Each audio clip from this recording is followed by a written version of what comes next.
श्री स्वामी समर्थ. तुम्हा सगळ्यांचे आपल्या स्वामीसूत्र ब्लॉग या चॅनलवर मनापासून स्वागत. ज्यांच्या मुखी स्वामींचे नाम त्यांच्या आयुष्यात दुःखाचे काय काम. स्वामी भक्त हो, स्वामींच्या नामस्मरणाने आजच्या व्हिडिओला सुरुवात करते आणि आजचा स्वामी संदेश सांगायला सुरुवात करते. नेहमीप्रमाणे तुमच्यासाठी एक नवीन स्वामी संदेश घेऊन आलेली आहे, जो रोजप्रमाणेच तुम्हाला आजही एक नवीन प्रेरणा, नवीन उत्साह देऊन जाणारे आहे. फक्त स्वामी संदेश शेवटपर्यंत आवर्जून ऐका. त्यातला थोडासा जरी तुम्ही जीवनामध्ये उतरवण्याचा प्रयत्न केला तरीही चालणार आहे, परंतु ते उतरवण्याचा प्रयत्न करा, फक्त ऐकून सोडून देऊ नका. आता हे बघा, तुमच्या समोर 3 अंक दिसत असतील. त्या 3 अंकांपैकी तुमच्यासाठीचा एक अंक निवडायचा आहे. नेहमीप्रमाणे तुमच्यासाठीचा अंक जर तुम्ही निवडला असेल तर तुमचा स्वामी संदेश सांगायला लगेचच मी सुरुवात करते. चला मग, आता ज्यांनी 555 हा नंबर निवडला आहे त्यांच्यासाठी आपले स्वामी महाराज काय सांगत आहे ते जाणून घेऊया.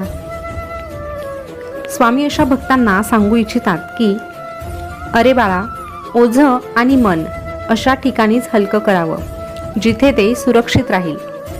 ओझं आणि मन अशा ठिकाणीच हलकं करावं जिथे ते सुरक्षित राहील. जीवनामध्ये श्वास आणि विश्वास एक समान आहे. जीवनामध्ये श्वास आणि विश्वास एक समान आहे. दोघांचीही सारखीच गरज असते.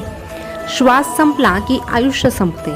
श्वास संपला की आयुष्य संपते आणि एकदा की विश्वास संपला की मग नातं संपतं. एकदा की विश्वास संपला की मग नातंही संपतं. म्हणून लक्षात ठेव, मी तुझ्या आयुष्यातील तेच दुःख कमी करू शकतो जे तुझ्यावर दुसऱ्यांनी लादलं आहे. पण तू स्वतःच्या कर्मांनी जे दुःख ओढावून घेतलं आहे ना, त्यातला एकही कण मला कमी करता येणार नाही. म्हणून तुझे कर्म करत असताना तुझे कर्म नेहमी सुंदर आणि स्वच्छ ठेव. बाकी सगळं काही बघायला आम्ही आहोत. तू निश्चिंत राहा. माणसाला माणसांपासून दूर करणारी सगळ्यात पहिली गोष्ट म्हणजे आपली स्वतःची जीभ आणि दुसरी गोष्ट म्हणजे पैसा. म्हणून दोघांचाही वापर करताना थोडंसं जपून. फायदा घेणारे घेत राहतील, पण तू तुझं तत्त्व बदलायचं नाही. तू तुझी निष्ठा बदलायची नाही. तू फक्त संयम ठेवायचा आणि सत्याच्या मार्गावर चालायचं. म्हणून तुझा फायदा घेणाऱ्यांनाही एक दिवस कळेल की त्यांनी कोणाचा फायदा घेण्याचा विचार केला. कारण जो आमच्या भक्तांच्या आयुष्याची राख रांगोळी करण्याचा साधा विचार जरी करतो ना, त्याच्या आयुष्याची माती कशी करायची ही जबाबदारी आमच्यावर असते आणि ती जबाबदारी आम्ही अगदी चोख पार पाडतो. भिवू नकोस, मी सदैव तुझ्या पाठीशी आहे. भिवू नकोस, मी सदैव तुझ्याच पाठीशी आहे. आता ज्यांनी पुढचा नंबर म्हणजेच 333 नंबर निवडला आहे त्यांच्यासाठी स्वामी संदेश काय आहे ते आता आपण जाणून घेऊया. स्वामी अशा भक्तांना सांगू इच्छितात की तू कधी चुकला ना तर हळूच येऊन चुकल्याची जाणीव करून देऊ. तू कधी चुकला तर हळूच येऊन तुझ्या चुकल्याची जाणीव करून देऊ. काहीही न मागता सर्व काही तुझ्या झोळीत टाकून जाऊ. काहीही न मागता सर्व काही तुझ्या झोळीत टाकून जाऊ. फक्त आमचा बनून राहा तुझ्या जीवनाची नौका आम्ही पुढे नेऊ. फक्त आमचा बनून राहा तुझ्या जीवनाची नौका आम्ही पुढे नेऊ. तुझ्या जीवनाची नौका आम्ही पुढे नेऊ. आयुष्य हे एक चक्र आहे. तुम्ही जे वागाल तेच तुम्हाला परत मिळेल. आयुष्य हे एक चक्र आहे आणि तुम्ही जे वागाल तेच तुम्हाला परतही मिळेल. म्हणून नेहमी चांगले कर्म करा, तुम्हाला त्याच गोष्टी परत मिळतील. जीवन दिले मी, सांभाळणारही मीच आहे. जीवन दिले मी, सांभाळणारही मीच आहे. आशा नाही विश्वास आहे. आशा नाही विश्वास आहे.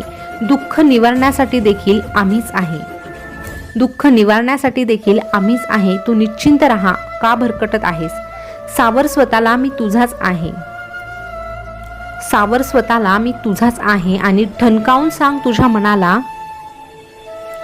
तुझ्यासाठी आम्ही सगळं काही लावतो पणाला. अरे ठणकावून सांग तुझ्या मनाला, तुझ्यासाठी आम्ही सगळं काही लावतो पणाला. अरे जन्मोजन्मीचे ऋणानुबंध असल्याशिवाय आम्ही कोणाच्याही आयुष्यात जातच नाही. जन्मोजन्मींचे ऋणानुबंध असल्याशिवाय आम्ही कोणाच्याच आयुष्यात जात नाही.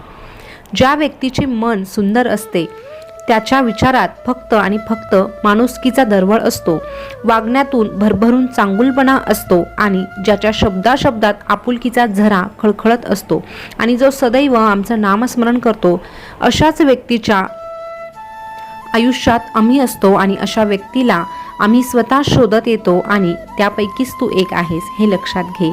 भिवू नकोस, मी सदैव तुझ्या पाठीशी आहे. भिवू नकोस, मी सदैव तुझ्याच पाठीशी आहे. आता ज्यांनी पुढचा नंबर म्हणजेच 444 नंबर निवडला आहे त्यांच्यासाठी स्वामी काय सांगतात ते आता आपण जाणून घेऊया. स्वामी अशा भक्तांना सांगू इच्छितात की सुख आणि दुःख आपल्या कर्मांनुसार मिळतं. सुख आणि दुःख आपल्या कर्मांनुसार मिळतं. याचा गरीब आणि श्रीमंतीशी काहीही संबंध नसतो. रडणारा महालातही रडतो, रडणारा महालातही रडतो आणि हसणारा झोपडीतही हसतो, हसणारा झोपडीतही हसतो. म्हणून तुझं तूच ठरव, तुला हसत हसत जगायचं आहे की रडत रडत. तुला आम्ही फक्त एवढंच सांगतो, तू एकनिष्ठ राहा, सगळी कामे होतील. कारण देवाच्या दरबारात म्हणजेच आमच्या दरबारात सुद्धा निष्ठेला आणि कष्टाला किंमत असते. आमच्या दरबारात सुद्धा निष्ठेला आणि कष्टाला किंमत असते. एक शब्द आहे नशीब, याच्याशी थोडंसं लढून बघ.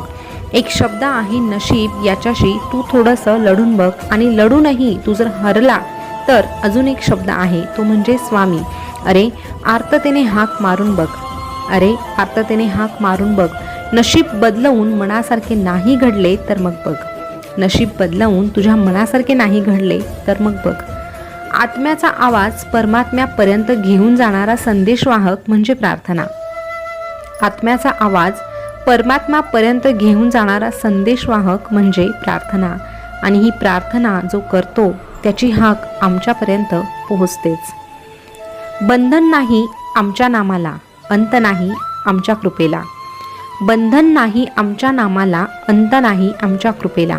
कुठेही कसेही आणि कोणीही घ्यावे, कुठेही कसेही आणि कोणीही घ्यावे स्वामी नाम. अशा भक्तांच्या उभे असतो पाठीशी आम्ही ठाम, अशा भक्तांच्या उभे असतो आम्ही पाठीशी ठाम. मला उगम नव्हता मला अंत नाही, मला उगम नव्हता मला अंत नाही. हा त्रैलोक्याचा स्वामी नुसताच संत नाही, हा त्रैलोक्याचा स्वामी नुसताच संत नाही. माझे स्मरण करा देहभान विसरून, मी हळूवार येईल मागून आणि कानात जाईल सांगून.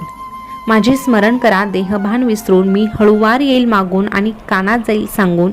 भिवू नकोस, मी तुझ्या पाठीशी आहे. भिवू नकोस, मी सदैव तुझ्याच पाठीशी आहे.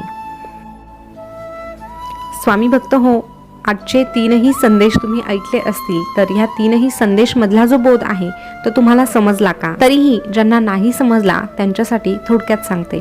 ह्या 3ही संदेशमधून स्वामींनी आपल्याला एकच सांगितलेलं आहे की हे आयुष्य आहे आणि ह्या आयुष्यामध्ये सुख आणि दुःख हे आपल्या वाट्याला येणारच आहे. पण म्हणून त्याच्यासाठी आपण स्वामींना जबाबदार धरायचं नाही तर आपल्या कर्मांना जबाबदार धरायचं. इथून मागचे जे कर्म घडून गेले ते आपल्याला ठाऊक नाही किंवा जे घडून गेलं ते आपण बदलू शकत नाही. पण तरीही आपल्या हातामध्ये आज आहे, आपल्या हातामध्ये उद्या आहे आणि आज आणि उद्यामध्ये जे काही कर्म आपल्याला करायचे आहे ते चांगलेच करायचे आहे. ज्याची कर्म चांगली आहे त्यांच्या पाठीशी स्वामी सदैव उभे आहे, त्यांच्या पाठीशी स्वामी सदैव उभे आहे. भिवू नकोस, मी तुझ्या पाठीशी आहे. या वाक्याची प्रचिती आज लाखो करोडो भक्त घेत आहे. तुम्हालाही तशी प्रचिती येत असेल तर कमेंटमध्ये श्री स्वामी समर्थ आवर्जून लिहा आणि आजचा स्वामी संदेश कसा वाटला हे देखील कळवा. पुन्हा भेटूया नवीन स्वामी संदेश घेऊन. तोपर्यंत स्वस्थ रहा, मस्त रहा आणि आपले स्वामी संदेश ऐकत रहा. धन्यवाद.